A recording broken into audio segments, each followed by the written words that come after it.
Olá, boa noite. Estamos de volta com mais uma live do canal A Era do Avatar. Hoje recebendo Alexandre Campelo, amigo, meu irmão lá de Brasília, queridíssimo, que vai nos falar hoje sobre o Evangelho Apócrifo de Filipe. Ele falou de Maria, de Tomé e agora de Filipe. A partir de janeiro de 2024, Alexandre vai começar conosco uma série de lives sobre a autobiografia de um yogi, de Paramahansa Yogananda.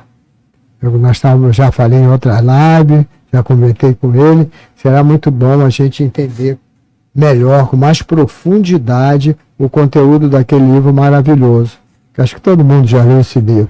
Mas às vezes você lê uma vez e não é suficiente, ou duas, para conhecer todo o valor que o livro traz ali. Então, nós vamos fazer um estudo com o professor Alexandre Campelo sobre isso. O Palmeirinho está fazendo um trabalho parecido, que chama-se Conhecendo a Mensagem de Sai Baba, em que ele tira alguns pontos da mensagem e comenta, e chama atenção para algumas coisas que podem passar despercebido do leitor. E assim a gente vai tornando a mensagem desses mestres mais conhecida. Bom, com o tempo nós vamos incluir outras abordagens, outros avatares, outros mestres. Na segunda-feira agora nós vamos ter, dia 18. Bom, sábado nós temos às 18 horas o Deusdete Júnior conosco aqui.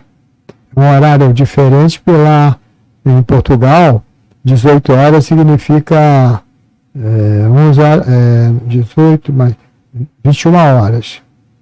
Ele não pode fazer muito tarde, ele não pode fazer a live às 20 horas, porque começa muito tarde e os vizinhos podem ser incomodados, porque é horário de repouso, é diferente daqui no Brasil, né? Então ele prefere fazer cedo para não ter problema. Então a gente faz às 18 horas de sábado, por isso que ele deixou de fazer durante a semana. E na segunda-feira, nós vamos ter uma live com 4 irmãos nossos, seguindo a sugestão da Marilu Martinelli. Nós vamos fazer uma live com a Marilu Martinelli, com o Mário Lúcio Silva, com o professor Palmeirinho também, com o Wilton Alcântara. Esses 4 professores vão falar sobre o assunto Jesus, Sai Baba e outros avatares. Então eles vão falar de Jesus, de Sai Baba, eventualmente de um avatar ou outro, para não ficar restrito, né? E vai ser uma live interessante, só que vai começar às 19h30, eu chamo a atenção para isso. Eu peço que se inscrevam aqueles que não se inscreveram, me façam o favor de se inscrever, porque isso ajuda o canal a divulgar o seu trabalho. Curtir, comentar, compartilhar, isso tudo ajuda o canal. Nós queremos levar o conhecimento tão valioso, esse conhecimento tão valioso, para o maior número de pessoas. E não é impossível. Nós temos canais cujo assunto é semelhante ao nosso, de filosofia, né? Que são canais que têm milhares e milhares de inscritos. E por que nós não teríamos? Né? O nosso assunto é tão bom quanto o do deles. Vamos rodar a vinheta para a gente dar início, então, à nossa live.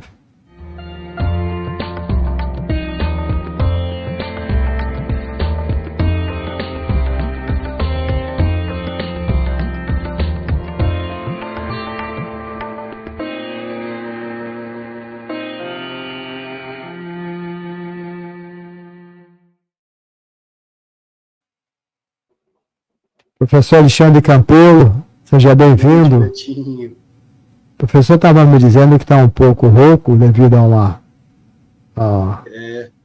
um excesso de calor que ele passou em Brasília. Então eu vou pedir desculpas por ele, deixar ele mais à vontade.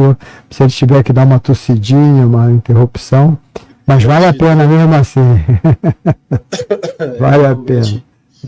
A secura, o calor. Ontem peguei uma insolação e estou rouco, então peço desculpas mesmo. E se vai hidratando, bebendo água aí. Tenho água aqui, tenho uma garrafinha com água, mas vou tossir durante a live.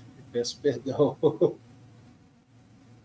É isso aí, o Evangelho Apócrifo de Filipe. Muito bom, muito bom. Olha, já temos aqui um pessoal, mas eu vou deixar para ler os nomes quando mais à frente, quando outros tiverem chegado. As pessoas costumam chegar 8 horas, 8h05, 8h10, mas chegam. É assim, as pessoas têm compromisso, deslocamento, jantar, tem uma série de fatores concorrentes. Alexandre, eu vou deixar com você, vou ficar aqui nos bastidores e se você quiser comandar aí o PowerPoint, você me fala que eu coloco na tela e você comanda daí mesmo, que você tem mais controle sobre o PowerPoint. Tá bom? Ok, Betinho. Gratidão. Então, boa noite novamente. Namastê, Om Sairam. Esse é o terceiro evangelho, né? Falamos a respeito do evangelho de Tomé, depois de Maria Madalena e agora Felipe.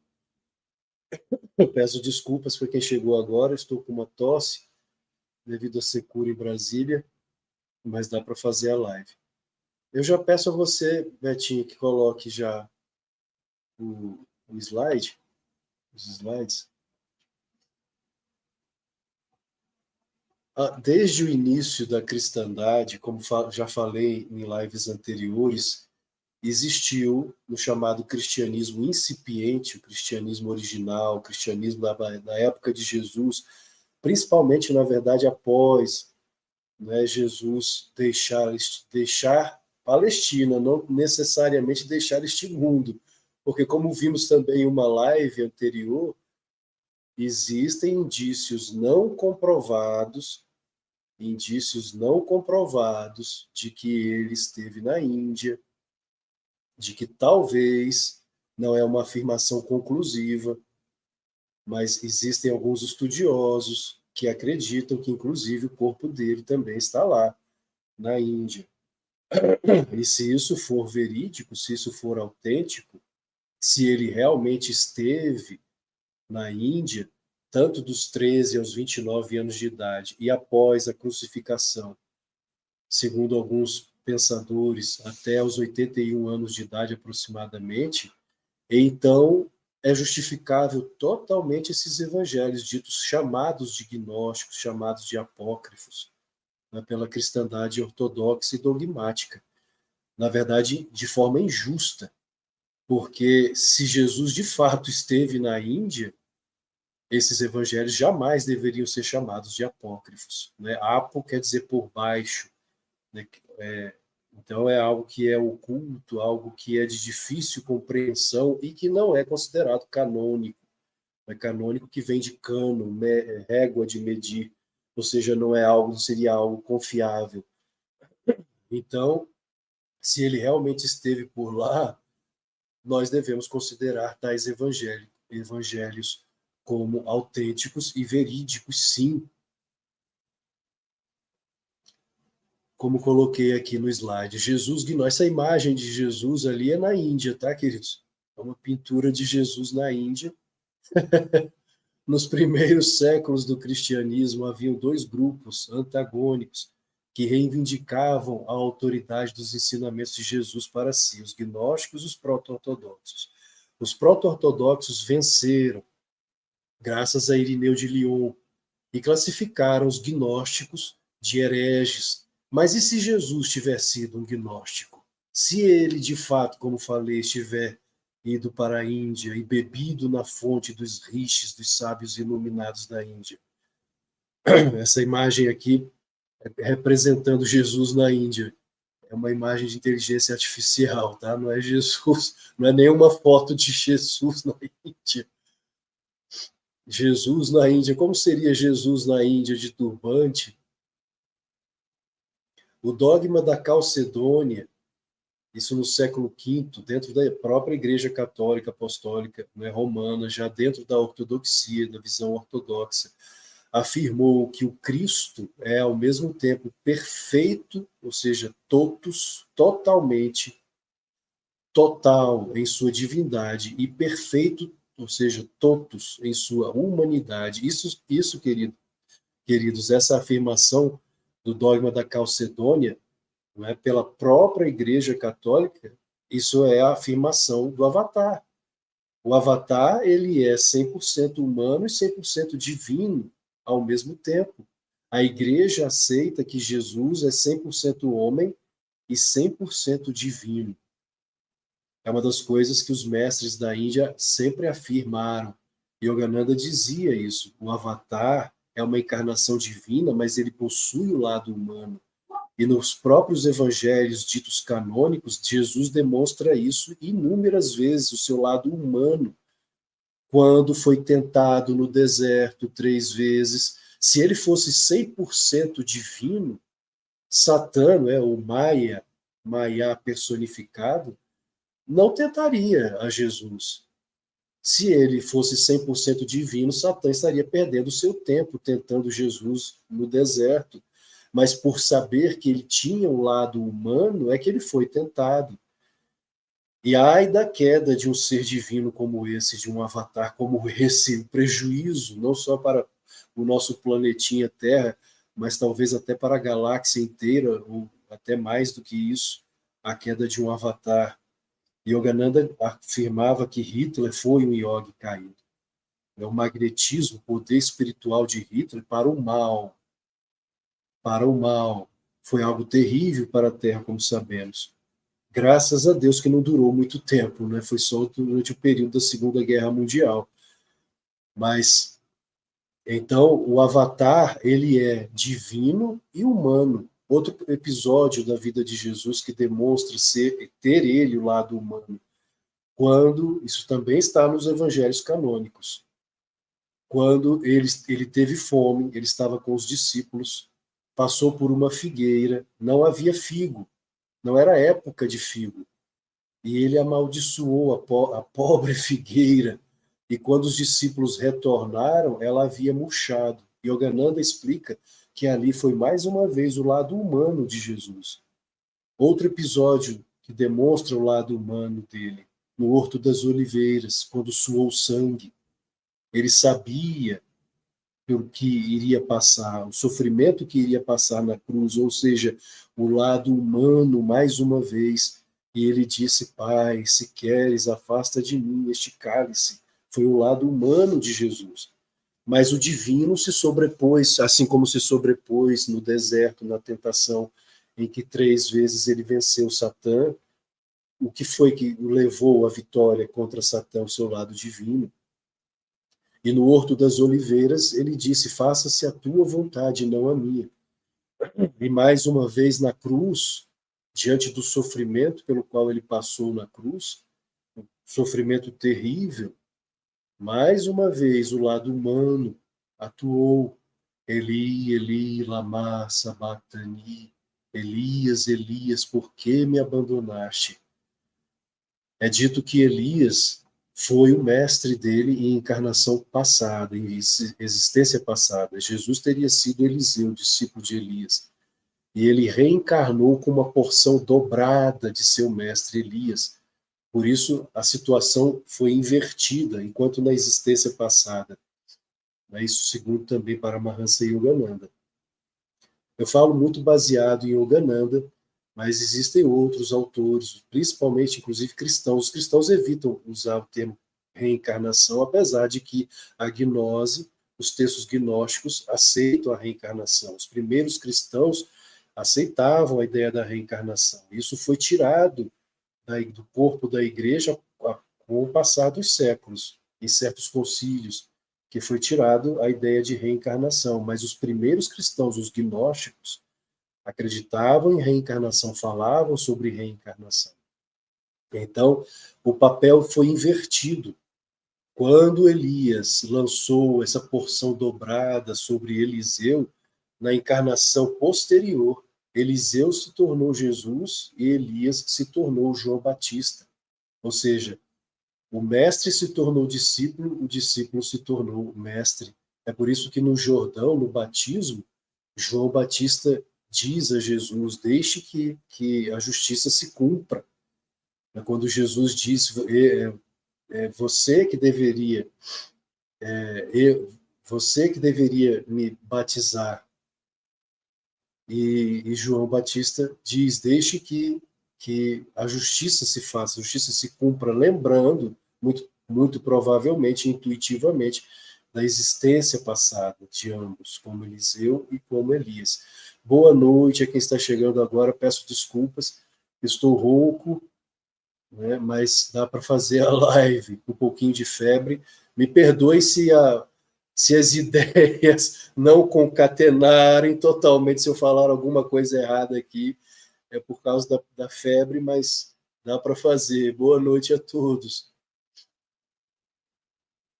Então, esse dogma da Calcedônia, ele, na verdade, afirma a tradição do Avatar, e é por isso que ele foi levado ao Sinédrio, que ele foi levado à crucificação, por afirmar a sua identidade como filho de Deus. Se Krishna tivesse ali naquela região na mesma época, seria crucificado da mesma forma.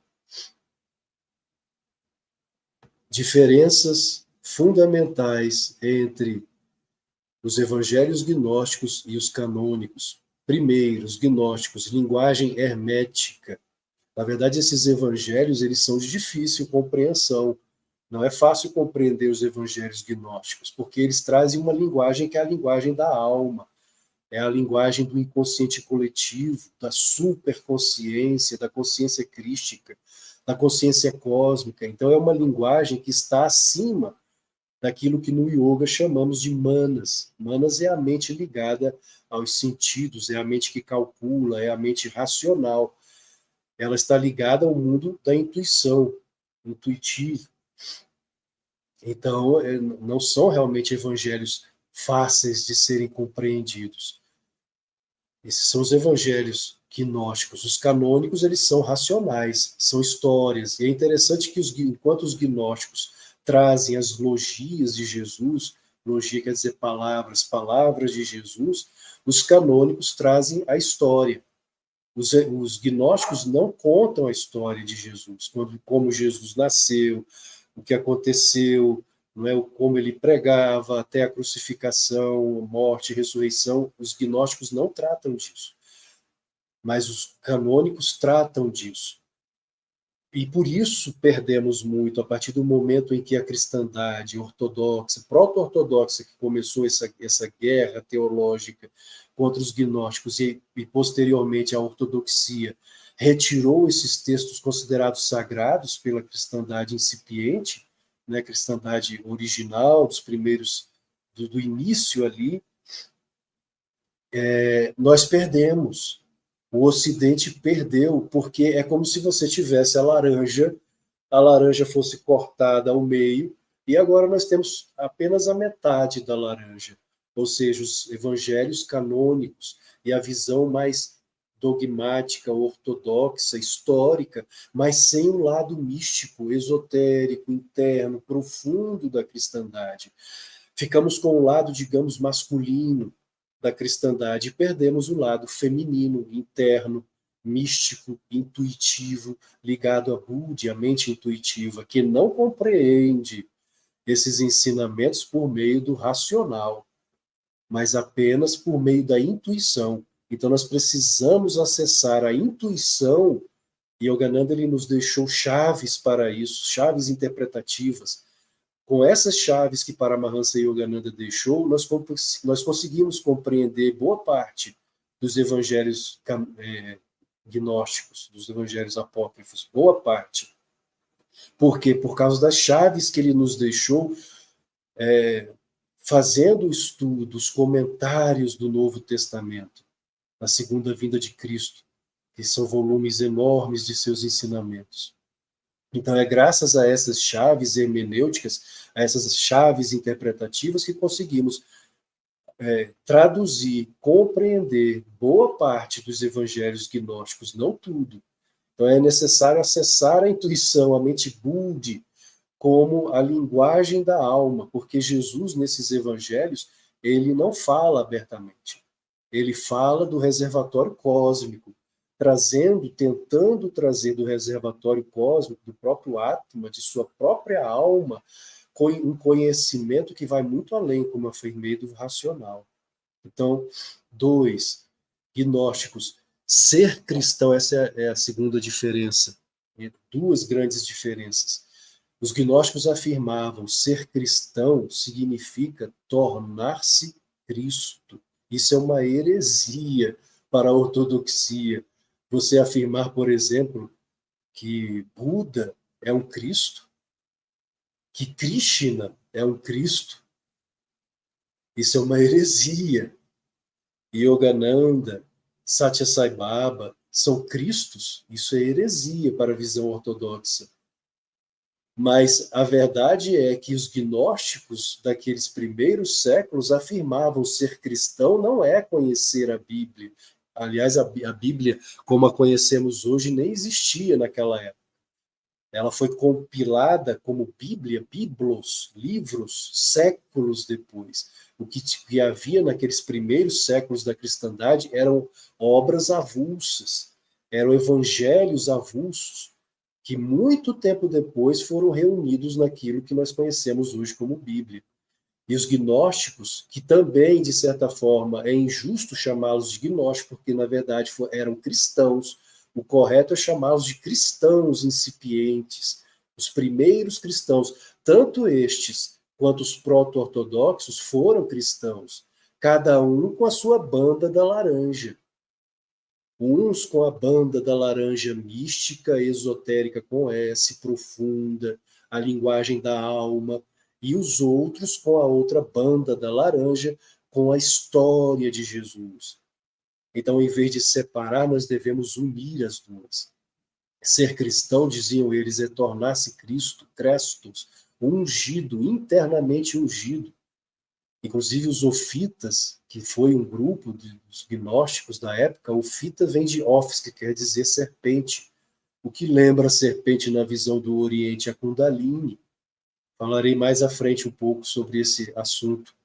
Inclusive o Evangelho de Filipe, ele nos fala a respeito da expulsão do paraíso de Adão e Eva, e tem tudo a ver com aquilo que no yoga chamamos de chakras, né? O Sushumna Nadi, a árvore do conhecimento, do bem e do mal, no meio do jardim, que é o jardim do Éden. Tudo isso está no Evangelho Apócrifo de Filipe, perdão. Mas é preciso conhecimento, é preciso as chaves hermenêuticas para interpretarmos da forma correta.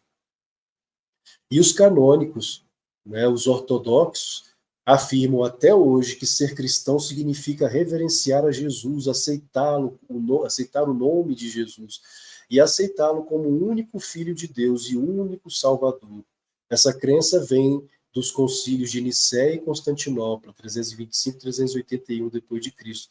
Portanto, é o credo niceno-constantinopolitano de que Jesus é o único consubstancial com Deus. Aquela visão do avatar, do dogma da Calcedônia, de ser ele 100% homem e 100% divino, também entra nessa visão do niceno-constantinopolitana, de apesar de ser ele homem e divino ao mesmo tempo, é o único consubstancial com Deus. Então a salvação viria somente por Jesus. É diferente do que os gnósticos afirmam, que a salvação não vem por Jesus, mas pelo Cristo, que Jesus se tornou. Jesus se tornou Cristo, porque Cristo não é um sobrenome, mas um estágio de consciência que pertence a toda a humanidade, que pertence a todos nós, e que nos foi roubada por essa visão ortodoxa da cristandade.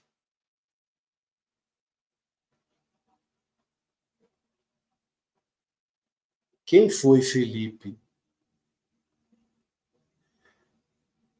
Haviam dois Filipes, ou Filipes, as duas formas estão corretas, tanto com E quanto com I. O primeiro foi chamado de apóstolo e foi, a princípio, seguidor de João Batista. O segundo foi chamado de evangelista, pois pregava o evangelho. Filipe, apóstolo, foi originário de Betsaída, da Galileia. Ele, quando Filipe soube e isso por intermédio de João Batista, que foi o primo de Jesus, que ele era o Machia, o Messias, né, prometido no Antigo Testamento, ele passou a seguir Jesus. Queridos, aqui é apenas um alerta em relação à gnose, tá? A gnose a que me refiro é a gnose lá do início da cristandade, os primeiros cristãos. Sempre que vocês ouvirem esse termo gnose, principalmente da minha parte, eu não estou me referindo de forma alguma a este senhor, né, de nome Vitor Manuel Gomes Rodrigues. Ele tem a opinião dele, pseudônimo Samael Anor, não sei se é assim que pronuncia, né? Samael significa veneno de Deus. Ele é colombiano, se dizia, já falecido, ele se dizia ser a reencarnação, se não me engano, de Lúcifer, e arrependido. E ele ensinou gnose na contemporaneidade, não faz muito tempo.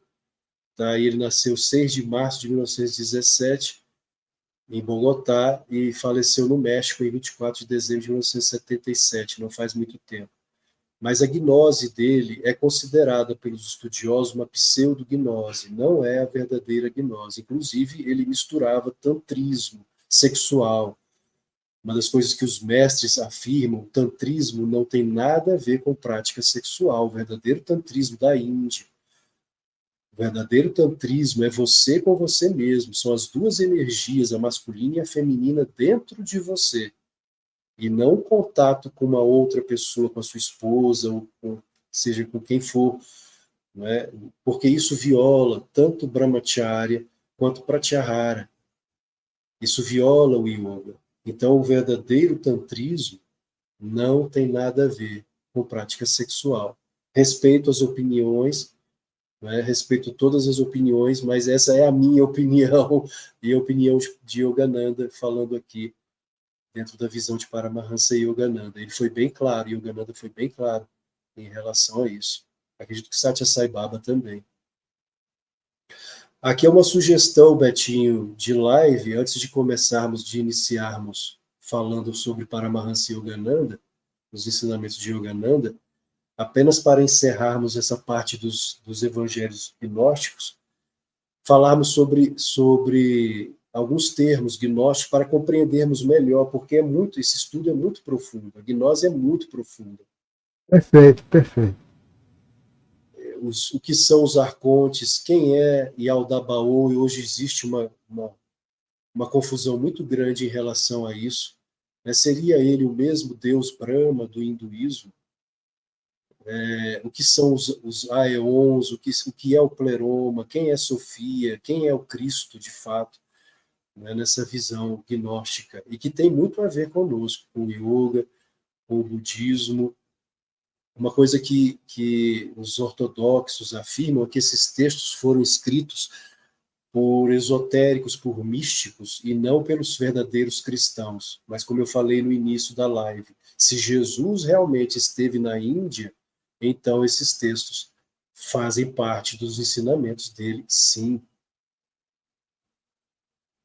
Uma das coisas interessantes no Evangelho de Tomé, em muitos, inclusive, muitos estudiosos, como Elaine Pagels, Bar Ehrman e vários outros, acreditam que ele, no Evangelho de Tomé, que foi o primeiro que falei aqui em live na Era do Avatar, seriam as logias de Jesus, as palavras de Jesus. Jesus falando, o Evangelho de Tomé. Perdão. O Evangelho de Maria Madalena seria um diálogo dela com Jesus. Ela dialogando, ela fazendo perguntas a Jesus e Jesus respondendo o Evangelho de Maria. Este Evangelho de Felipe são as impressões de Felipe. Ele, não é, recebendo, não necessariamente ele, porque na verdade tanto os canônicos quanto os apócrifos, nós não podemos afirmar que foram os apóstolos que escreveram. Por isso é dito Evangelho segundo Mateus, ou seja, conforme Mateus, Evangelho segundo Marcos e assim por diante. Então, conforme eles pensavam. O Evangelho apócrifo segundo Felipe seriam as anotações de Felipe dos ensinamentos de Jesus, aquilo que Felipe recebeu. Então, dentro dessa percepção de Felipe, ele escreve o seu evangelho, né? Ele, aqui não afirmando que realmente foi ele, mas alguém, possivelmente, que escreveu segundo a percepção dele, como todos os outros evangelhos. Outra coisa que os estudiosos afirmam é que a datação não é sinônimo, não é comprovação de autenticidade e de veracidade. Ah, os evangelhos canônicos são os mais antigos, portanto, são os mais autênticos e os mais verídicos. Não. Isso não comprova a veracidade, a maior veracidade. Tanto é que muitos hoje acham que o de Tomé é mais antigo, é o Quelle. Quelle em alemão significa fonte, e muito provavelmente serviu de inspiração para os demais evangelhos canônicos que estão na Bíblia. Então, a antiguidade não nos traz necessariamente a veracidade. Por quê? Porque era uma tradição, e sempre foi tradição passar o conhecimento verbal. Inclusive no yoga nós sabemos disso, é a tradição do parampará. O mestre passa o ensinamento para o discípulo e o discípulo vai passando os discípulos vão passando para frente. Isso faz parte, foi assim nos ensinamentos do Buda. O Dhammapada foi escrito muito tempo depois do Buda. Inclusive, os Vedas, os livros do conhecimento e muitos dos textos sagrados da Índia no início, eram mantrados, não eram escritos. Eram mantrados. A capacidade de armazenar o conhecimento era comum na época do início, não é, dos textos sagrados da Índia. E para armazenar, para facilitar o armazenamento desse conhecimento, desses textos gigantescos, profusos, eles então criaram os mantras. Até hoje existe essa tradição na Índia de você mantrar. Por meio dos mantras, você guarda o ensinamento, não é, trazido pelos rishis, pelos sábios iluminados, sejam eles anônimos ou não. E o mesmo, muito provavelmente, ocorreu nos ensinamentos de Jesus, foi passado de mestre a discípulo ao longo de alguns séculos.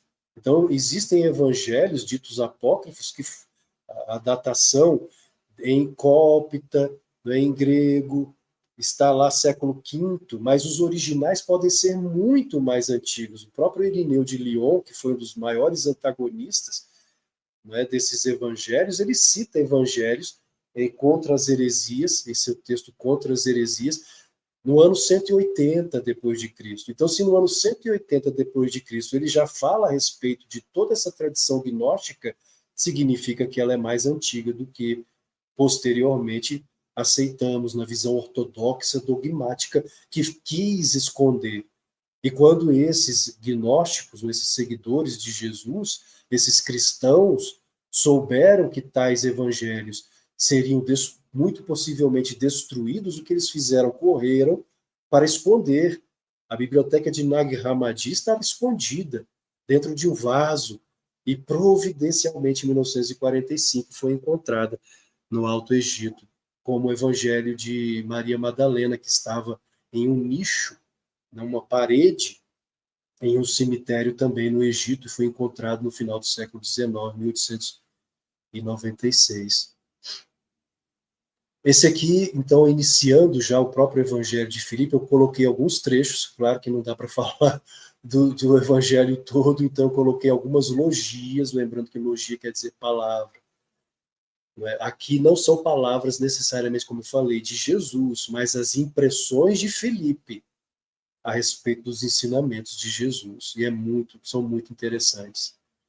Então ele escreveu: um hebreu que transforma outro homem em hebreu é chamado de prosélito. O que é o prosélito? É o indivíduo recém-convertido à religião judaica. Mas um prosélito nem sempre faz outros prosélitos. Os seres autênticos são o que são desde sempre. E o que eles geram é autêntico. É simples tornar-se o que se é. Queridos, é tão para nós do yoga, não sei, mas para mim está tão claro Está tão claro isso aqui na visão do yoga. Um hebreu que transforma outro homem em hebreu é chamado de prosélito. Isso aqui nos lembra a pedra filosofal, né, dos gregos. O que que eles falam? O que a ideia da pedra filosofal fala? A pedra filosofal tinha a capacidade de transformar metal vil em ouro. Kabir, né, o grande Kabir, afirmava que o papel do guru, do avatar, do mestre, é transformar o discípulo em mestre, o metal vil em ouro. E olha que diz o texto: um hebreu que transforma outro homem em hebreu é chamado prosélito. Mas um prosélito nem sempre faz outros prosélitos. Os seres autênticos, ou seja, os avatares, os seres divinos, os seres crísticos, são o que são desde sempre, porque eles reconheceram o Atma. Eles percebem que são Atma, então eles são o que são desde sempre, e que o que eles geram é autêntico. É simples tornar-se o que se é, o que nós somos. O que Alexandre Campelo é? Nada. Jiva, ego. Desapareceu o ego, como dizem inclusive os budistas. Existe uma história do budismo que é necessário, o mestre Zen afirma ao discípulo, para que Buda preencha a taça. O ego tem que ser esvaziado, você tem que tirar o ego para que Buda venha e preencha a taça. Então o ego é ilusório, ele não é permanente. Ramakrishna dizia que nos santos o ego ele é inofensivo, né? Ainda que exista um pouquinho de ego no homem santo, ele é inofensivo no homem santo. Mas o nosso maior inimigo é o ego. É ele que impede que o Cristo venha, que o Buda venha e preencha todo o espaço. Mas o guru é aquele que transforma o discípulo em mestre, ou alguém que está próximo a se tornar mestre. Se não for assim, os textos sagrados da Índia afirmam isso em relação aos verdadeiros gurus. Se eles não forem capazes de transformar seus discípulos em mestres, então não são verdadeiros mestres.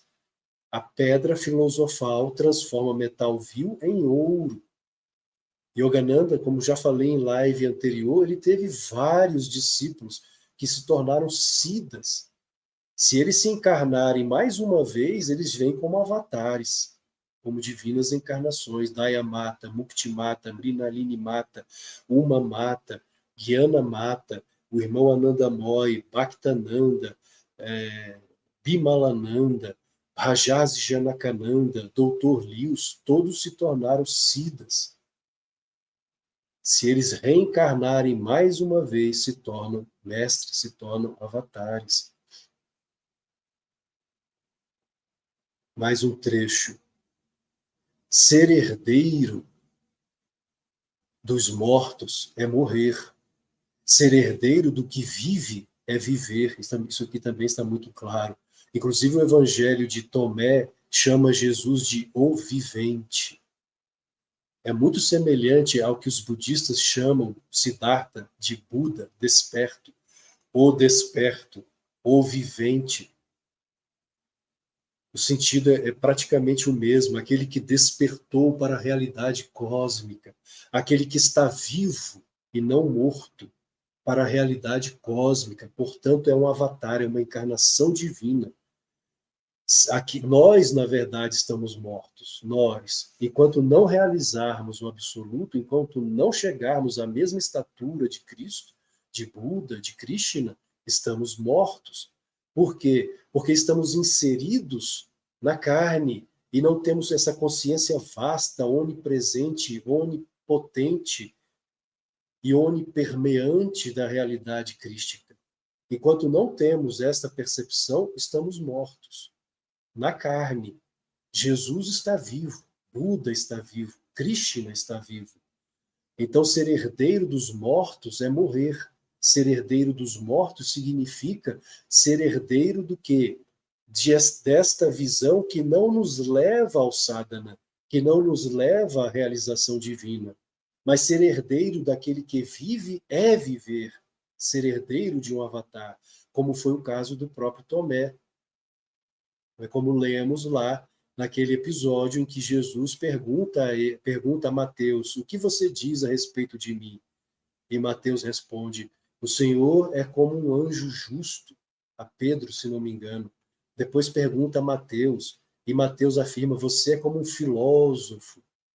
E aí pergunta a Tomé: o que você vê em mim? O que você diz a meu respeito? E Tomé diz: a minha boca é incapaz de dizer com quem você se parece, com o Senhor se parece. E Jesus então vira para ele e diz: você não é mais o meu discípulo, porque você bebeu em fonte borbulhante, ou seja, no êxtase, em samadhi. Você se unificou. E ele então chama Tomé em um canto e diz palavras belíssimas a Tomé: aquele que bebe do mesmo cálice é semelhante a mim, queridos. Jesus afirmou que Tomé se tornou semelhante a ele, por isso ele é o dídimo, o gêmeo de Jesus, no sentido espiritual, um Cristo. E isso é heresia para a ortodoxia, porque afirmar que existem outros Cristos, para a visão ortodoxa, é uma heresia. Mas os primeiros cristãos acreditavam nisso. Essa é a verdade. Nós não podemos negar os cristãos gnósticos, que foram verdadeiros cristãos, como foram verdadeiros também os proto-ortodoxos. Ambos os grupos foram verdadeiros. Essa divisão é que está errada. O vivente nos faz nascer e morrer é nossa herança. Os mortos não herdam. Como poderiam herdar? Estão mortos. E aqui não se fala em relação ao corpo. Aqui o Evangelho está afirmando em relação à alma. A alma que não alcançou o estado crístico está ainda morta, ou seja, na visão do budismo, está adormecida, estamos adormecidos. Quando despertarmos, seremos Budas, despertos, seremos viventes. Quem morreu, se herdasse do que vive, não morreria. É aquilo que Jesus fala à mulher de Samaria, que está nos canônicos. Né? Quando ele teve sede, chegou a mulher que estava tirando água do poço e pediu água a ela.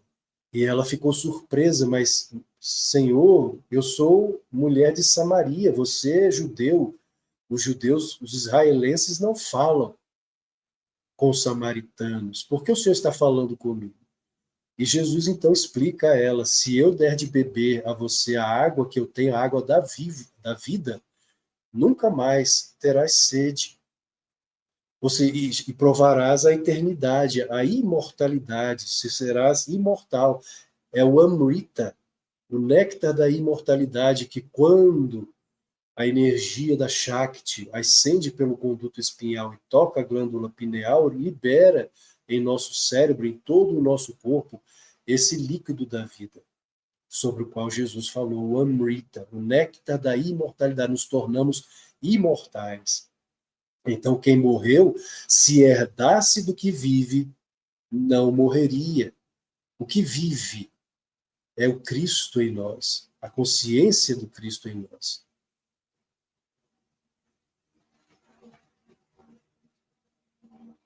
Um ateu não pode morrer porque nunca chegou a viver. Qual é o sentido esotérico de ateu aqui? Não é simplesmente aquele que não crê em Deus.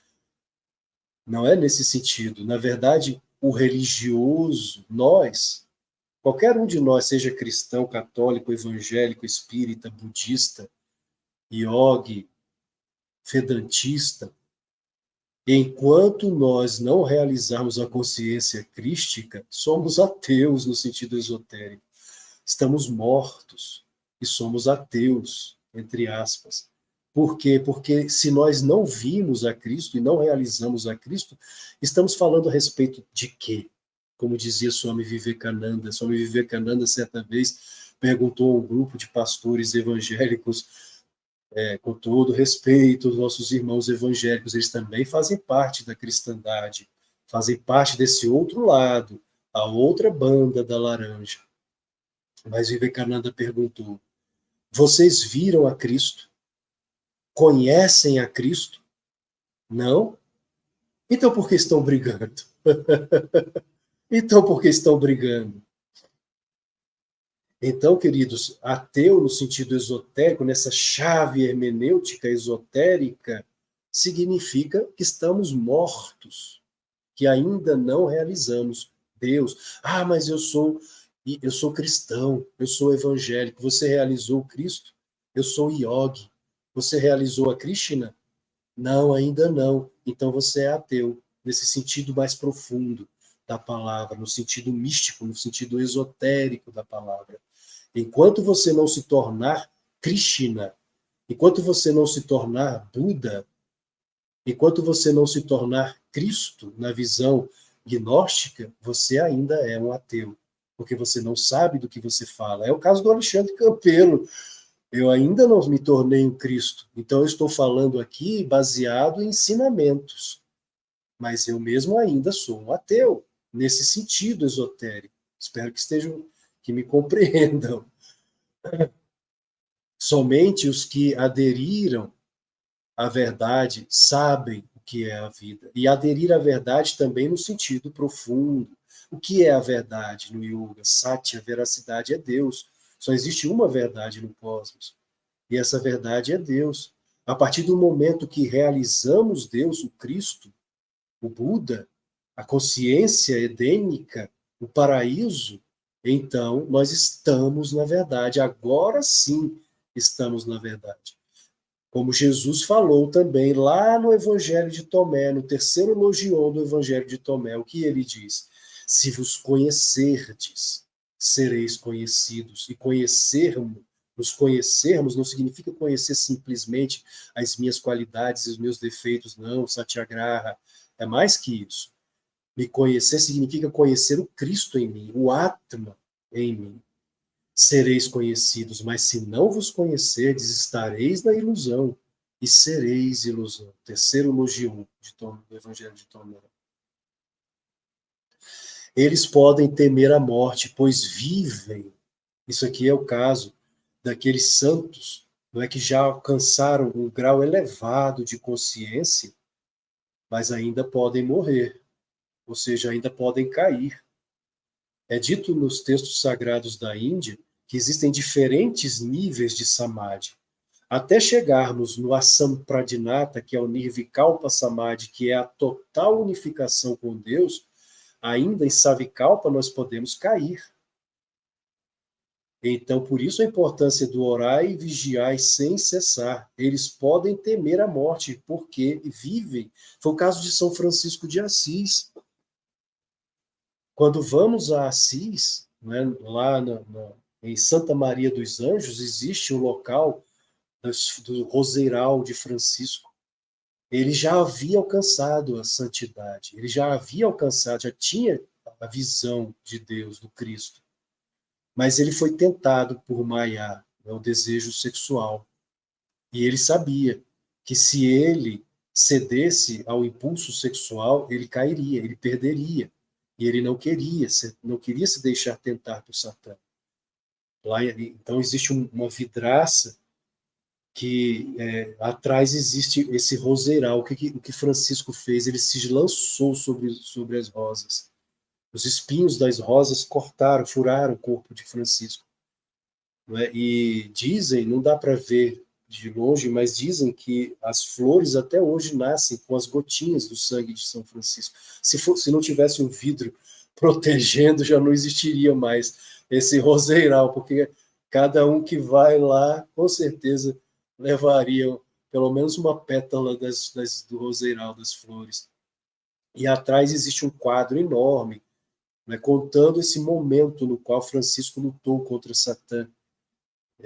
Ele se lançando sobre as flores, sobre os espinhos, e Satã, apavorado, ele foge da presença de Francisco. Por quê? Francisco teve medo de perder aquele estado de consciência que ele já havia alcançado. Então, até Savikalpa Samadhi, nós ainda podemos cair. Isso, nessa visão gnóstica, nessa visão esotérica, é a morte. Os mestres afirmam que a queda de um santo é muito dolorosa para ele. Perder a visão de Deus é muito doloroso. Então eles fazem de tudo para não cair, para não perder a visão. E lutam, choram, chegam a chorar dia e noite. São Francisco chorava muito, assim como Chaitanya Mahaprabhu da Índia. Lágrimas profusas de amor por Deus para conseguir essa unificação com o bem-amado. Continuando aqui, eu coloquei então o Logion de número 6, pulei do 4 para o 6. Quando éramos hebreus, éramos órfãos. Tudo tem um sentido místico interno, esotérico. Conhecíamos apenas nossa mãe. Aqui está falando no sentido material, né, do corpo. Quando éramos hebreus, éramos órfãos. Conhecíamos apenas a nossa mãe. Quando nos tornamos cristãos, aqui na verdade o sentido é quando nos tornamos Cristo, descobrimos nossa mãe e nosso pai. Porque Deus nos é apresentado em seu aspecto das qualidades divinas, masculina e feminina. E isso inclusive está dentro de nós, né? As correntes vitais de energia, os nadis, Ida e Pingala, é a energia masculina e feminina, isso é o verdadeiro tantrismo, dentro de nós. Quando essas energias purificadoras, não é, ascendem pelo conduto espinhal, a energia da própria Shakti, que é a mãe divina dentro do homem, dentro do ser humano, encontra as energias do filho e do pai. O filho unigênito, Kutastha Chaitanya, no ponto médio entre as sobrancelhas, e a consciência do pai. Ela desperta as duas consciências, lembrando que o Espírito Santo, dentro do ser humano, é feminino. Então, o Espírito Santo é feminino, o pai masculino e o filho masculino. É dentro dessa visão. Claro que temos de polaridades, não significa. Não estou falando aqui de gênero ou de sexo, nada disso. De energias. Assim como a energia elétrica que precisa do positivo e do negativo para que ela funcione. Temos de polos. Logion de número 21. Queridos, fiquem à vontade para fazerem perguntas. Caso eu saiba responder, responderei com prazer. 21. Os que dizem que o Senhor primeiro morreu e que em seguida ressuscitou se enganam, pois primeiro ele ressuscitou. Qual o significado disso? A ressurreição, em verdade, dentro dessa visão, tanto apócrifa quanto canônica, ela ocorre em dois sentidos.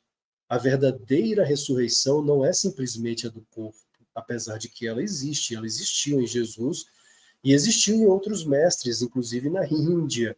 Nós pensamos que Jesus foi o único que ressuscitou fisicamente. Não.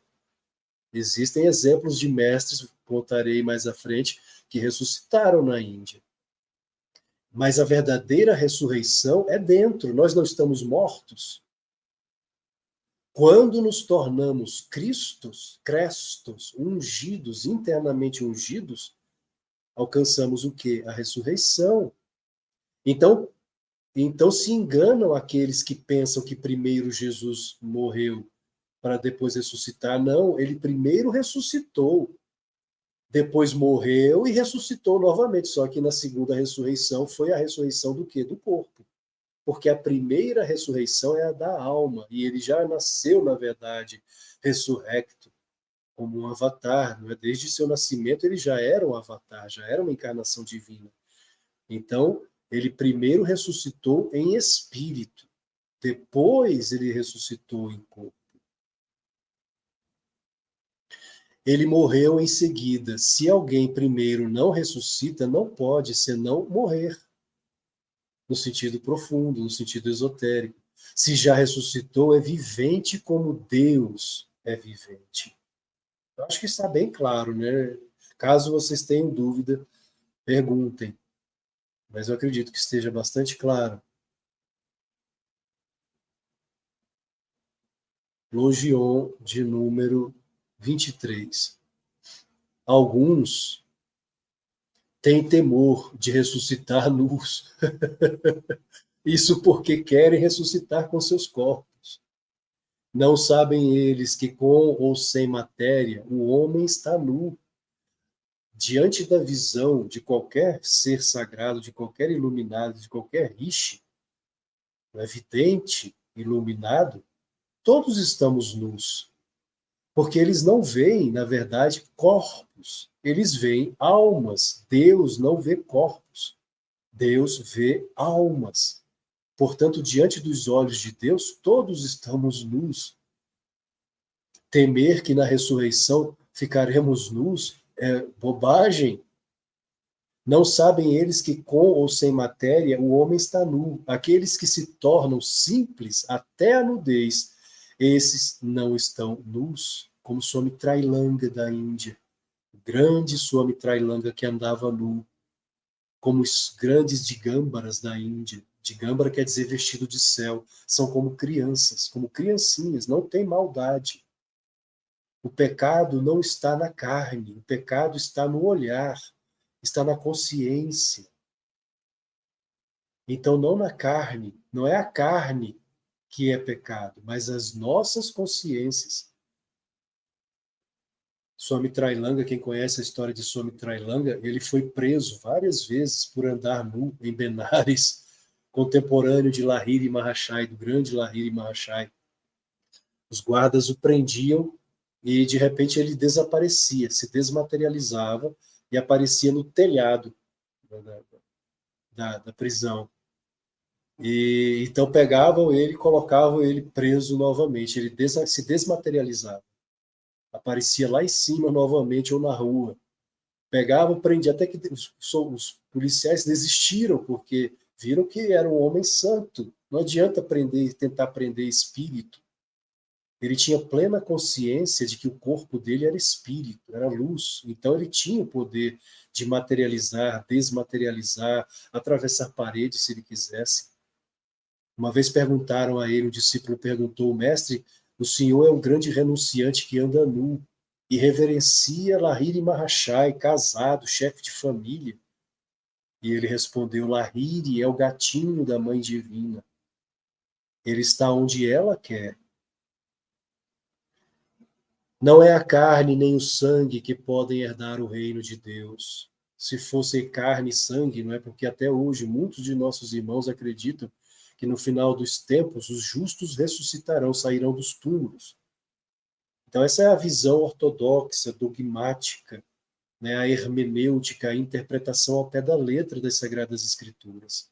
E é um erro interpretar dessa forma, porque o que herda o reino não é a carne nem o sangue. A Júlia escreveu, para ele ter uma expansão de consciência no deserto sendo ressuscitado, o que significa, de alguma forma, tinha algo oculto a ele? Não sei se eu entendi a sua pergunta, Júlia. Para ele ter uma expansão de consciência no deserto sendo ressuscitado, o que significa? A ressurreição, na verdade, é a percepção da cristandade. Ele já nasceu Cristo, apesar de que no Jordão, né, no batismo do Jordão, isso se tornou mais evidente. Foi como uma espécie de recebimento de um certificado, de um diploma, porque ele, na verdade, já era o Cristo, ele já nasceu Cristo. Mas ali, quando vem a pomba do Espírito Santo, era para mostrar que ele era o Cristo de fato, não somente para ele, mas para todos ali, para a posteridade. E no deserto ele já era, nas tentações do deserto ele já era o Cristo, mas ele tinha o lado humano, como falei no início da live. Os avatares, eles têm o lado divino e o lado humano. E o lado humano é tentado. Jesus foi tentado, Buda foi tentado, o lado humano do Senhor Siddhartha Gautama, o Buda, né, por Mara. Mara é o tentador no budismo. Yogananda foi tentado, Ramakrishna foi tentado. Né? Então, o lado humano do mestre, mesmo sendo ele uma encarnação divina, é tentado. Como falei no início da live, nós temos o lado humano e o lado divino. Não sei se consegui responder a sua pergunta, não sei também se realmente compreendi a sua pergunta. Se eu não tiver compreendido, Júlia, Escreva novamente para que eu possa compreender melhor.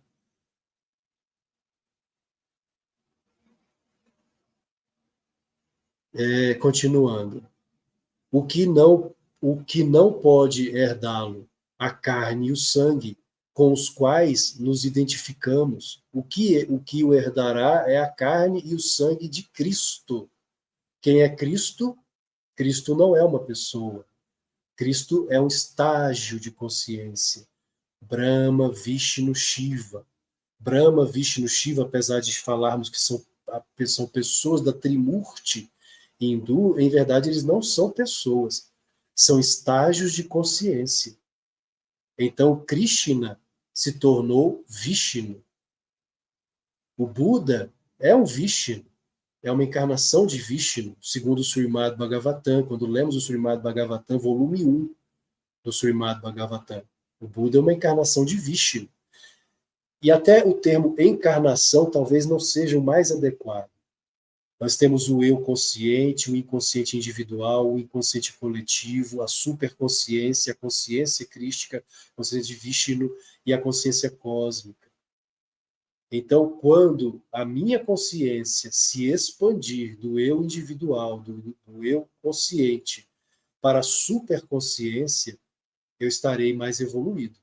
Quando a minha consciência, Alexandre, expandir para a consciência de Vishnu, eu serei um Cristo, serei um ungido. Quando expandir para a consciência cósmica, estarei unido ao Pai Celestial. Como o Senhor Krishna afirmou 3.000 anos antes de Jesus a Arjuna. Krishna disse: eu sou o Pai deste universo, a Mãe, o sustentador, a sílaba Om, o Senhor.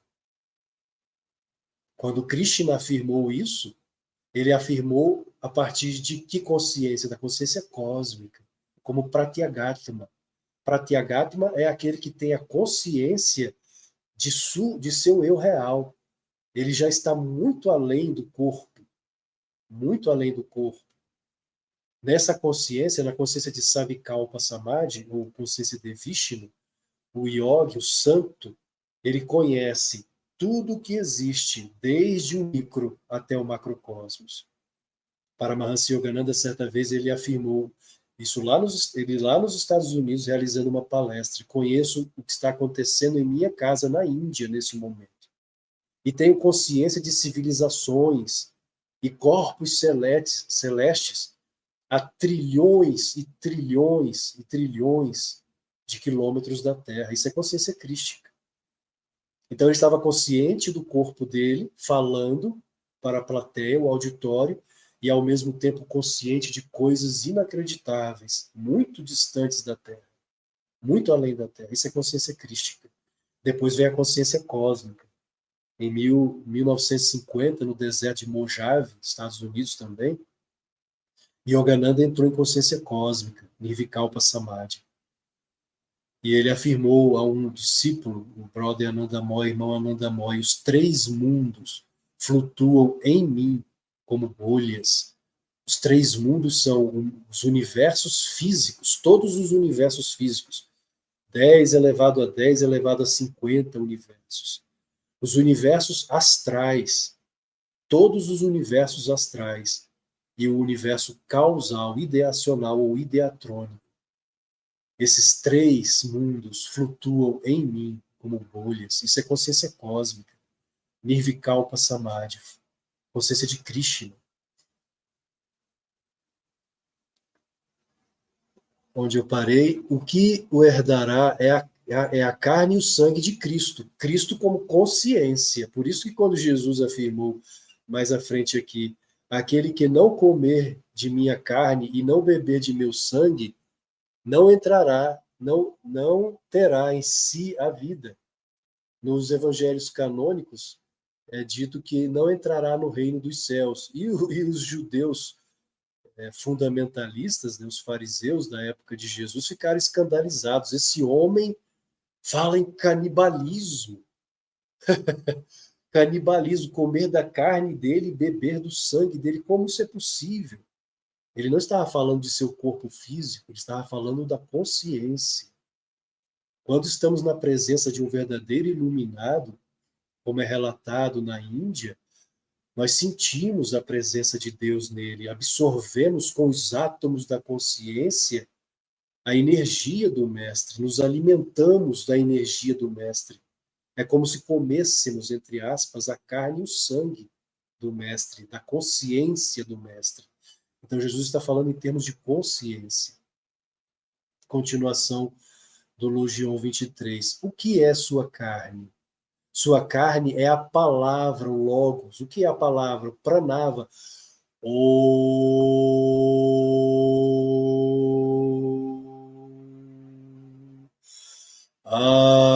Amém.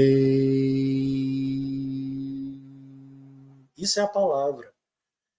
Como lemos também no canônico de João, no Evangelho canônico de João, que é um texto esotérico. No princípio era o Verbo, e o Verbo estava com Deus, e o Verbo era Deus. Tudo que foi feito por ele. Nada do que foi feito sem ele. É o Verbo, é a palavra que deu origem a todas as coisas. A Júlia escreveu, então, o que aconteceu no deserto foi uma total comunhão da parte humana com o divino, porque depois ele assumiu sua missão. Sim, exatamente, Júlia. E, na verdade, não só no deserto, aconteceu mais uma vez no Horto das Oliveiras, mais uma vez ele foi tentado, suou sangue. E mais uma vez o divino teve que se sobrepor ao humano. E na cruz, mais uma vez, quando ele gritou, Eli, Eli, lama sabachthani, foi o lado humano de Jesus, mais uma vez. Elias, Elias, por que me abandonaste? O sofrimento físico foi tão grande, que ele teve que gritar, Elias, Elias, por que me abandonaste? Então, a palavra é o logos, é o verbo, seu sangue é o sopro, o pneuma, e Deus soprou nas narinas de Adão, né? É o pneuma, que então Adão se tornou alma vivente, ser vivente. Aquele que acolhe a palavra e o sopro recebeu verdadeiramente alimento. É o prana. O prana é o alimento de nossos átomos, de nossas células. Na verdade, nossos corpos se alimentam de prana, que para os judeus, os antigos judeus, era o ruah. O ruah é esse alimento, é o sopro. Recebeu verdadeiramente alimento, bebida, veste. Lamento os que dizem que não há ressurreição. A carne não ressuscitará, mas o que é que ressuscitará? Que nós veneramos. O sopro, o pneuma, anima a carne. Há também uma luz na carne, o Logos.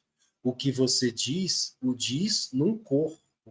Você não pode dizer nada fora desse corpo. É preciso despertar a partir desse corpo, pois tudo está nele. Ressuscitar a partir desta vida. Então, a verdadeira ressurreição é a ressurreição da alma, é ressuscitar, é acordar em Cristo. Logion 24. Neste mundo, os que usam uma veste são mais preciosos do que sua veste. No reino dos céus, as vestes são tão preciosas quanto aqueles que elas revestiram, pois eles foram mergulhados numa água e num fogo que a tudo purificam. Ou seja, nos mundos astrais, nos mundos espirituais, vestimos o que? Roupas de luz.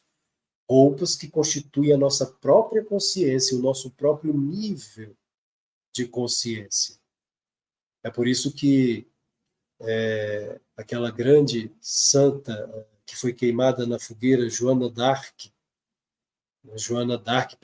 os inquisidores perguntaram a ela, certa vez, como que ela via o arcanjo Miguel, como eram as visões dela, se eles vinham vestidos ou nus. E ela respondeu, vocês acham que Deus não tem com que vestir os seus anjos? Então somos vestidos no mundo espiritual conforme a nossa consciência, o nosso estado, o nosso nível de consciência. Logion 26. Yeshua, que é o verdadeiro nome de Jesus, né? Yeshua ou Yehoshua, não se revelou tal como é na realidade, mas revelou-se segundo a capacidade daqueles que querem vê-lo. Ele se revela, o mestre se revela a cada um conforme a sua capacidade interna, o seu punya karma, o seu mérito interno. Qualquer mestre. Uns verão o mestre apenas como um ser humano. Estes, na verdade, estão com a consciência tão densa que, na verdade, profanam a espiritualidade do mestre, não são dignos do mestre. Outros o verão como um filósofo, outros o verão como um homem santo, e há aqueles que o veem como algo indescritível, como foi o caso de Tomé. Isso não só em relação a Jesus, mas em relação a qualquer santo, a qualquer mestre. Por isso nós devemos estar preparados, né? Como também diz os canônicos, sermos as virgens prudentes, que prepararam, né, as suas lanternas, que deixaram o óleo das lanternas preparados para que não se apagasse o fogo, que são as lanternas, são os nossos chakras, os centros de energia. Ele é o mesmo para todos, mas revela-se grande aos grandes, pequeno aos pequenos, aos anjos aparece como anjo, aos homens como um homem. O Logos é o segredo de tudo. Alguns daqueles que se conhecem a si mesmos o conheceram. Quem conhece a si mesmo, ou seja, quem conhece ao Atma, conhece a Deus no Mestre. Existia uma discípula de Yogananda, Gyana Mata, mãe de sabedoria, no Gyana, sabedoria mata mãe, em que ela dizia: eu vejo o mestre por detrás do mestre. Ela viu Cristo, a consciência divina, por trás de Yogananda, por trás do corpo humano, do homem humano. Ela via Deus. A Júlia escreveu: a transfiguração é a transmutação da carne, matéria, a purificação, a transfiguração, Júlia, dentro da minha visão, né, da minha percepção, é um momento em que o corpo se espiritualiza, de fato, de tal forma que os átomos se transformam em luz. Ele faz isso, o mestre faz isso, para mostrar aos discípulos quem verdadeiramente ele é, como consciência divina. Esse é o momento da transfiguração. A carne se torna luz, os átomos se tornam luz. São Francisco de Assis, há um momento na vida dele que ele se transfigurou diante dos discípulos. Yogananda também, não foi uma vez só para Mahasi Yogananda. Existem relatos de discípulos que viram Yogananda transfigurado, era pura luz. O corpo dele desapareceu, o corpo de Yogananda, totalmente transfigurado. Continuação ainda do Logion 26. Quando ele manifestou a sua glória a seus discípulos no alto da montanha, ele era grande e não pequeno. Foi ele que tornou grandes seus discípulos para que pudessem vê-lo em sua grandeza. Naquele dia, na sua ação de graças, Eucaristia, ele disse: tu que reúnes a plenitude e a luz no sopro pneuma, concede à nossa imagem e ao nosso anjo estarem conosco. A Júlia escreveu: Ananda Mai também ficou. Também existe um relato desse, verdade, Júlia. Ananda Mai Ma. Ela, o Bolanath, né, o esposo dela, achava que havia casado com uma mulher. Acho que ele não tinha noção da estatura espiritual dela. Ela entrou em êxtase na frente dele e ele emudeceu. Ele passou a praticar Mauna, né, o silêncio interno, se tornou um muni, praticante de silêncio, discípulo dela, virou discípulo dela. Ananda Maimá, para quem não sabe, viveu no século XX. Yogananda a visitou lá na Índia. Em relação à ressurreição, eu falei para vocês que iria falar sobre outros mestres que ressuscitaram na Índia. Kabir, né, o grande Kabir, ele ressuscitou. Kabir foi um mestre na Índia, um iluminado que tinha discípulos muçulmanos e hindus. E na hora de sua morte, aconteceu uma contenda, né, uma briga entre muçulmanos e hindus, porque os muçulmanos queriam enterrar o corpo do mestre e os hindus queriam cremar. E então Kabir, ele se ergueu do túmulo. Ele se ergueu do túmulo e ralhou com os discípulos. Parem com essa briga já! E disse aos discípulos: vocês poderão pegar, os muçulmanos pegarão parte de meu corpo e enterrarão, e os hindus pegarão a outra parte e cremarão. Então, quando ele se deita novamente, o corpo dele se transformou em flores de Kabir, grande mestre Kabir. E os muçulmanos pegaram uma parte dessas flores e enterraram. Os hindus pegaram a outra metade, a outra parte, e cremaram. Outro mestre que ressuscitou foi Milarepa. Quem conhece a história de Milarepa, o grande yogi tibetano, ele tinha um discípulo muito evoluído, que na hora da morte do mestre, ele estava meditando em cavernas muito longe do local onde Milarepa estava. E ele teve uma visão de Milarepa. Milarepa disse a ele: apresse-se, porque estou para deixar este mundo.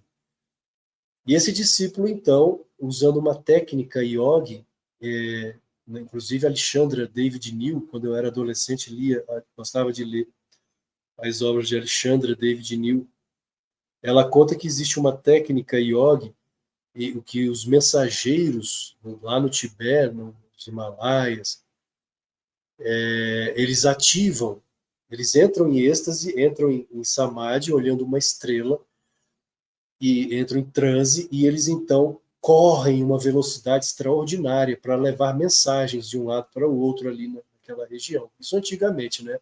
Atualmente não sei se ainda existem mensageiros assim ali.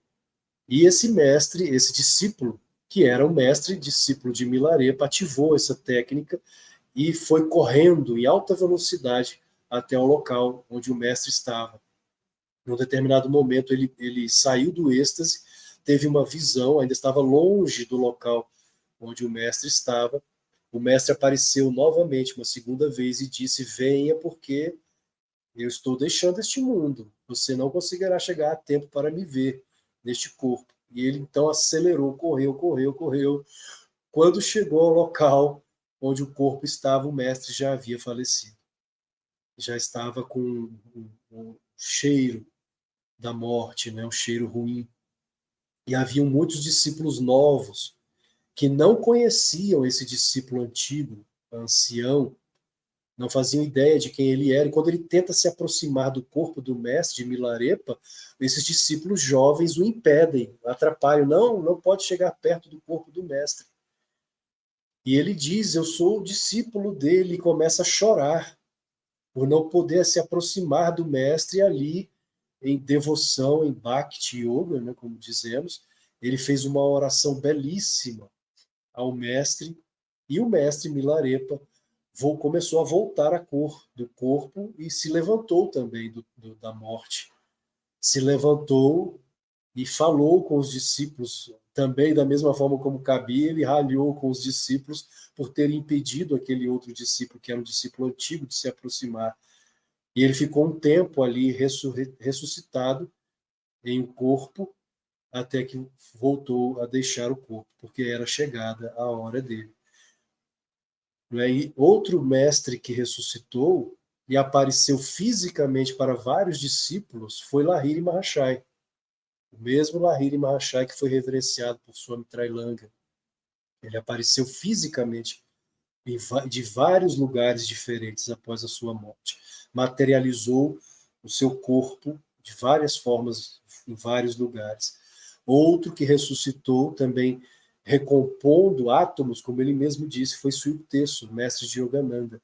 Ele permaneceu várias horas em corpo físico, dialogando com Yogananda. Então a ressurreição não ocorreu apenas com Jesus, são técnicas yogis, inclusive se o mestre quiser, existem outras técnicas em que ele pode deixar o corpo já velho, né, o corpo já está velho, mas ele quer continuar alguma missão. Ele deixa aquele corpo e, na mesma hora, ele renasce em algum corpo jovem, trocando de alma. Né? A alma que está naquele corpo jovem dá lugar, cede lugar ao mestre. Então, ele também é outra técnica que existe no yoga, tanto no yoga do Tibete quanto no yoga da Índia. Outra técnica é manter o corpo. Por exemplo, no caso de Jesus, é dito que quando ele ressuscitou fisicamente, ele permaneceu um tempo com os discípulos, era um corpo mais espiritualizado, inclusive ele atravessava paredes e ficou 40 dias com os discípulos, depois ele desmaterializou o corpo. Yogananda diz que ele, se quisesse rematerializar em outro lugar, isso está nos textos de Yogananda, de Paramahansa Yogananda, e viver da forma como ele quisesse em outro lugar, ele tinha essa capacidade. É uma técnica yogi. Claro que só consegue fazer isso os iluminados. Então ele poderia rematerializar um outro corpo, se ele quisesse, como Jesus mesmo, e viver como ele quisesse em outros lugares. Onde foi que eu parei? O mestre dizia, eu vim tornar as realidades de baixo semelhantes às do alto, e as realidades de fora semelhantes às de dentro. Vim reuni-las nesse espaço-templo, onde isto se manifesta através das imagens e dos símbolos. Aqueles que afirmam que há alguém no céu se enganam, pois aquele que se revelou veio das profundezas, ou seja, de dentro. São termos psicológicos. Carl Gustav Jung, pai da psicologia analítica, ele, quando soube dos gnósticos, dos evangelhos gnósticos, ele ficou maravilhado. Isso é psicologia, queridos. Psicologia da mais avançada. Então, estamos levando a religião para o campo da psicologia, da psique, da consciência, e não mais de um ser de barbas brancas sentado em um trono de ouro, mas consciência. A gnose é isso. Aqui, a gnose fala em termos de consciência. Então, é o que diz aqui. Aqueles que afirmam que há alguém no céu se enganam, pois aquele que se revelou veio das profundezas. Que profundezas? Da consciência, do eu mais profundo, do self, do Atma. E aquele a quem pertencem as coisas escondidas está além de todos os opostos. É correto dizer que o dentro e o fora são um. Isso é muito interessante. Então quer dizer que o que vejo fora, de certa forma mística, misteriosa, também está dentro de mim. Quando comecei minhas práticas de meditação na adolescência, às vezes eu saía do grupo de meditação olhando para a Lua. Não há como explicar isso, mas eu tinha a sensação de que a luz da Lua e a Lua comigo era como se fosse uma coisa só, era como se uma forma mística, misteriosa, houvesse uma unidade de todas as coisas. Como se realmente, como diz este evangelho, o que está fora está dentro, o que está dentro está fora. A própria física quântica, de certa forma, misteriosa, também vem falando a respeito dessa unidade de todas as coisas, de que a nível quântico todas as coisas estão ligadas, todos estamos ligados. Existe essa unidade. É correto dizer que o dentro e o fora são um. O que estivesse fora do fora não existe. São as trevas exteriores. Não existe o fora do fora. Só existe o fora do dentro. Tudo é consciência. Tudo é manifestação cósmica como pensamento cósmico divino. E nós estamos dentro desse pensamento. E se tudo é pensamento, se a estrutura da matéria, a essência da matéria é pensamento, então vivemos em um universo onírico, como dizia Adi Shankaracharya, o fundador da Ordem dos Swamis. Ele comparava este mundo como um sonho de Deus. Isso segundo século II a.C. Yogananda, em pleno século XX, afirmava que o universo é semelhante a um filme. São analogias. À medida que vamos avançando, vamos compreendendo melhor essas analogias, essas tentativas de aproximação da realidade. Então, o átomo, o que é o átomo? Como dizia Swami Suyukdeso, patra ou anu, que é avidya. Avidya quer dizer ignorância. Se o átomo é ignorância, significa que ele é maiá. O conjunto de átomos é maiá, ou seja, não existe. É irreal. A matéria em si mesma, ela é irreal. Ela não existe. O que existe é o espírito. Ele manifesta todas as coisas. E tudo é pensamento que vem do espírito. O mestre dizia: meu pai habita no secreto.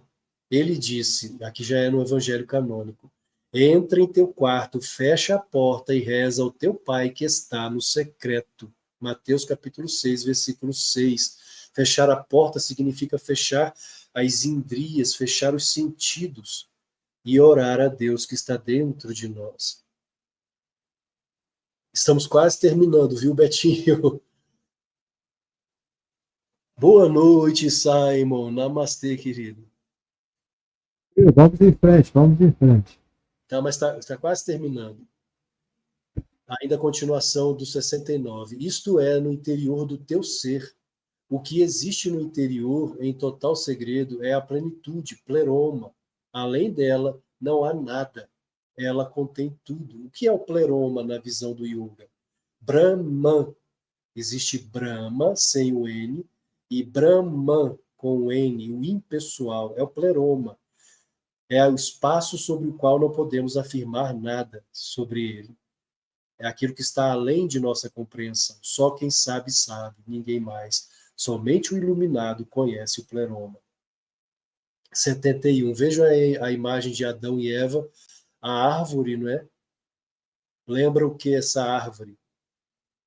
O Sushumna Nadi, a serpente na coluna vertebral, o Sushumna Nadi e a energia da Kundalini. Então vemos aqui o Logion 71. Quando Eva estava em Adão, veja que interessante isso. Isso aqui no sentido, relembrando mais uma vez, o sentido esotérico.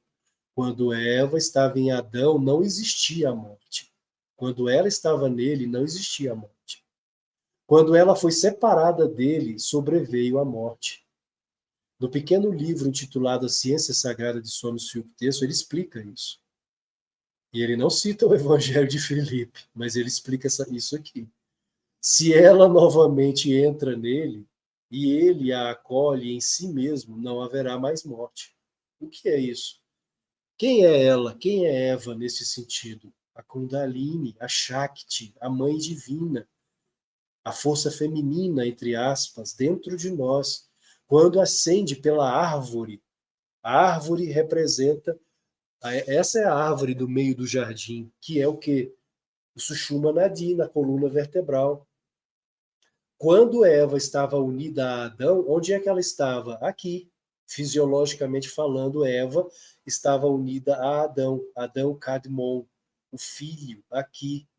Quando a mãe e o filho, a esposa, não é? Esse é o casamento alquímico que devemos compreender. É o casamento, inclusive foi falado em live anterior, até o Simon citou, lembrou aqui sobre as freiras, não é? Que tem Cristo como noivo. É o mesmo sentido. Cristo é a consciência maior, que está aqui no ser humano, fisiologicamente falando. Então, quando a mãe, a força feminina, se une ao Cristo, o Pai também desperta. Aqui, queridos, a iluminação é o jardim do Éden, é a consciência edênica. Nós fomos expulsos da consciência edênica quando, por meio do desejo sexual, que é a violação de Brahmacharya, a violação de Pratyahara, a violação dos outros angas de Patanjali, a consciência, o que aconteceu, ela foi expulsa, ela caiu dos estados mais elevados lá para os chakras inferiores, na árvore. Eis a árvore que é dentro do ser humano. Do Sushumna Nadi, os frutos dessa árvore são os chakras e os sentidos também. Então foi dito a Adão e Eva que poderiam comer dos frutos das árvores do jardim, mas do fruto da árvore do meio do jardim não comereis, senão provareis a morte. O que é que a glândula pineal libera? Qual é o hormônio que ela libera no processo da iluminação? O Amrita. Amrita é aquele líquido que Jesus falou à mulher samaritana, que significa néctar da imortalidade. Então, aqui, a nossa consciência elevada, somos imortais. Estamos no jardim da imortalidade, no jardim do Éden. Essa mesma consciência serpentina, caída, é a expulsão do paraíso, que significa a morte. Então, nós somos revestidos de peles, como está lá no Gênesis, porque agora nos tornamos mortais. Quando a consciência cai do jardim do Éden, nos tornamos seres mortais e precisamos então da procriação sexual. Esse é o verdadeiro significado. Os ofitas eram adoradores da serpente, cristãos, gnósticos.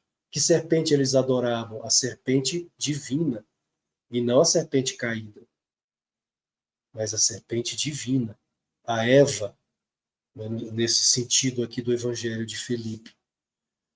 76. Havia 3 locais de adoração em Jerusalém. Um aberto do lado ocidental é chamado Santo. O outro, aberto do lado sul, é chamado o Santo do Santo. E o terceiro, aberto do lado oriental, é chamado Santo dos Santos. Fisiologicamente falando, mais uma vez, o lado oriental no corpo humano, onde é? Aqui. O lado oriental. É aqui que mora o Cristo. O Cristo mora em nós, aqui, no Kutastha Chaitanya, e o Pai mora aqui. Mas é necessário que a Mãe, o Espírito Santo, desperte e suba para se encontrar, para que ocorra o casamento alquímico. A Júlia escreveu: pode-se entender a morte como o despertar dos sentidos materiais, corpo denso? Sim, exatamente, Júlia. A morte, nós estamos mortos. Todos nós estamos mortos. Jesus está vivo, Buda está vivo, Krishna está vivo. Por que Jesus está vivo, Buda está vivo, Krishna está vivo? Porque eles despertaram, eles são Budas. Buda quer dizer desperto, eles despertaram, eles estão vivos. Nós, enquanto não realizarmos a consciência crística, eu, você, o Simon, todos aqui que nos ouvem, estamos mortos. Quando despertarmos em Cristo, estaremos vivos.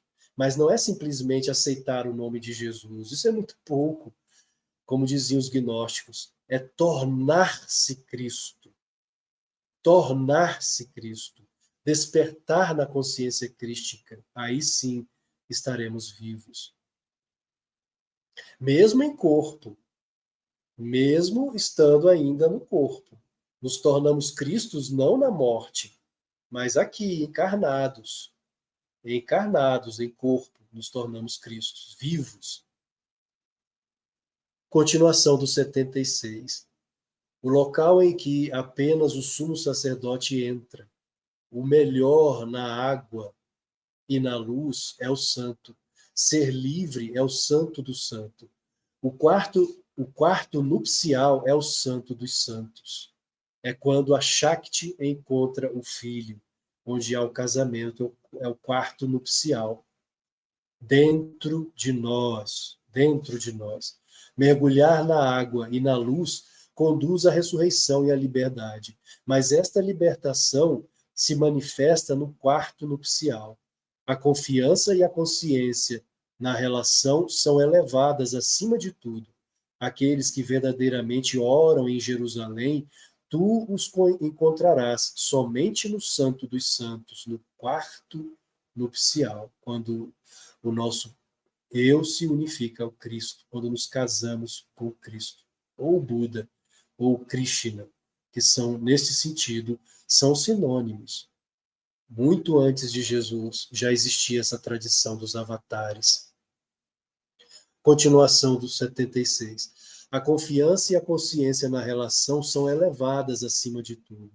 Aqueles que verdadeiramente oram em Jerusalém, e Jerusalém também não é a cidade de Jerusalém, é tudo dentro de nós. O que é o Apocalipse? Apocalipse significa revelação.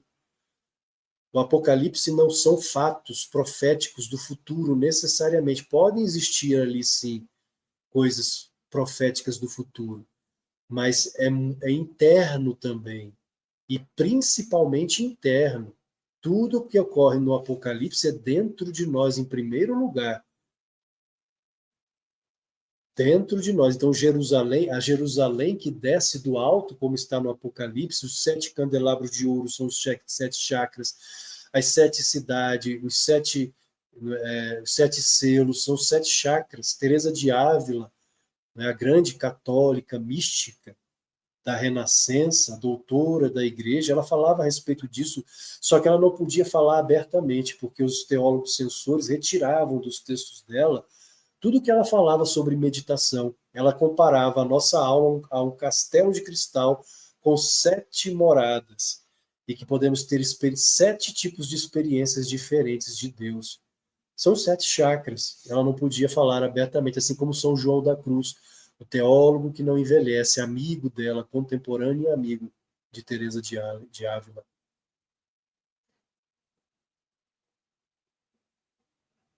Tu os encontrarás somente no Santo dos Santos, no quarto nupcial. O que é o quarto nupcial, senão o lugar da entrega e da consciência da relação, quem tem a mente suja, inclusive o texto, aquele texto de Omar Khayyam, o Urubaiá. Urubaiá é o vinho do místico. O Omar Khayyam foi um grande místico do sufismo, é belíssimo. Só que ele fala da embriaguez, ele fala de embriaguez. E quem tem a mente suja pensa na embriaguez, né, do álcool destilado por mãos humanas, quando na verdade o Omar Khayyam está se referindo à embriaguez divina, dentro, é a embriaguez da alma. É a mesma coisa que ocorre aqui. O que é o quarto nupcial, senão o lugar da entrega e da consciência na relação entre a nossa alma, nosso pequeno eu, e a Shakti com o Cristo em nós. Uma imagem da aliança que está acima de qualquer forma de posse. E é lá que o véu se rasga de alto a baixo. É lá que alguns se levantam e despertam. Se levantam e despertam. O que significa despertar? Mudado. Consciência búdica. Consciência búdica. Então, queridos, essa foi a minha contribuição de hoje. Eu coloquei alguns trechos, não dá para colocar o evangelho todo de Filipe, esse aqui, esse é o evangelho de Filipe, então coloquei alguns trechos, algumas logias interessantes desse evangelho maravilhoso, que nos fala da visão mais interna da cristandade, que foi perdida, infelizmente foi perdida, por conta da ortodoxia, infelizmente.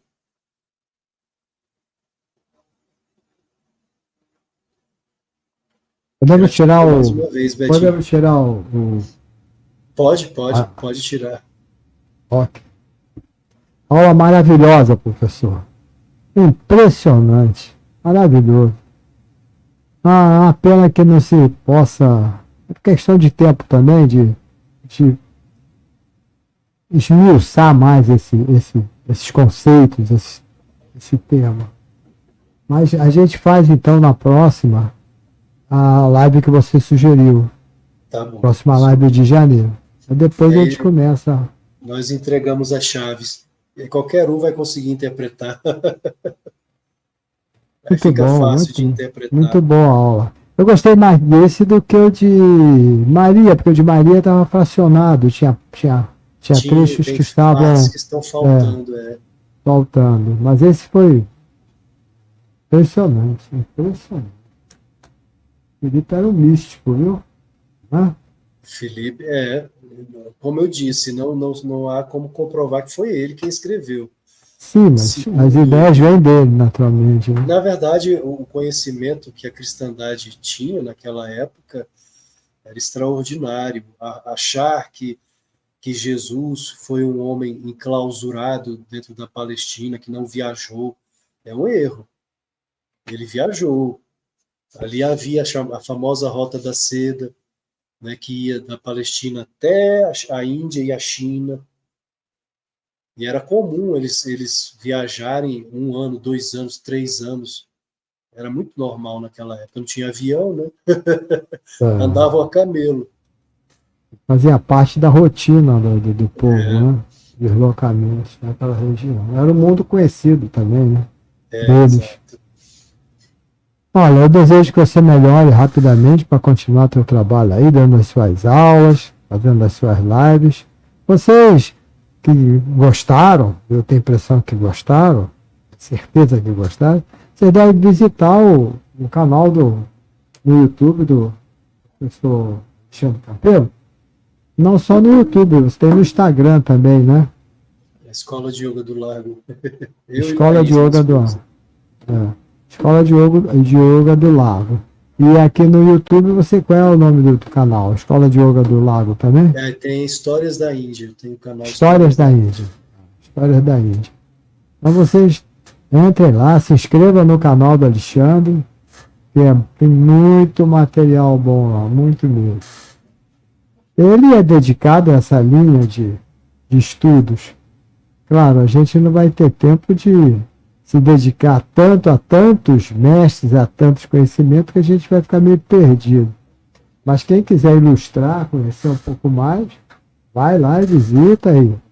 E quando começarem as aulas sobre Yogananda, certamente muitos vão querer conhecer mais ainda sobre esse grande mestre.